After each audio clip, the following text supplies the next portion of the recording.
സമയവും ആരോഗ്യവും രണ്ട് വിലയേറിയ വസ്തുക്കളാണ്. അവ ഇല്ലാതാകുന്നതുവരെ നാം അതിന്റെ വില തിരിച്ചറിയുകയും വില മതിക്കുകയും ചെയ്യില്ല. 1 തിമോഥെയോസ് 5:8 വചനം നമ്മോട് പറയുന്നു, തനിക്കുള്ളവർക്കും പ്രത്യേകം തന്റെ കുടുംബക്കാർക്കും വേണ്ടി കരുതാത്തവൻ വിശ്വാസം തള്ളിക്കളഞ്ഞ അവിശ്വാസിയേക്കാൾ അധമനായിരിക്കുന്നു.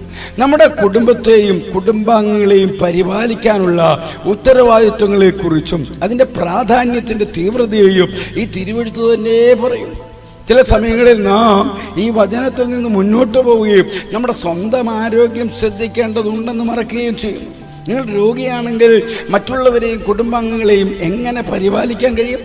ആരോഗ്യം പരിപാലിക്കാൻ കഴിയാത്ത തിരക്കുള്ള മനുഷ്യൻ തൻ്റെ ഉപകരണങ്ങൾ പരിപാലിക്കാൻ കഴിയാത്ത തിരക്കുള്ള ഒരു മെക്കാനിക്കിനെ പോലെയാണ്. നമ്മുടെ ശരീരം നമ്മുടേതല്ല.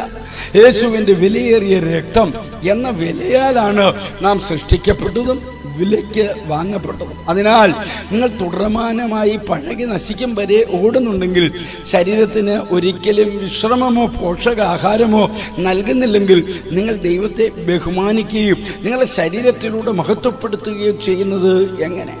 അത് യഥാർത്ഥത്തിൽ ദൈവത്തെ ബഹുമാനിക്കുകയാണോ? കർത്താവ് നിങ്ങൾക്ക് നൽകിയ ശരീരത്തോട് നിങ്ങൾ പെരുമാറുന്ന രീതിയിൽ അവിടുന്ന് സന്തുഷ്ടനാണെന്ന് നിങ്ങൾ കരുതുന്നുണ്ടോ?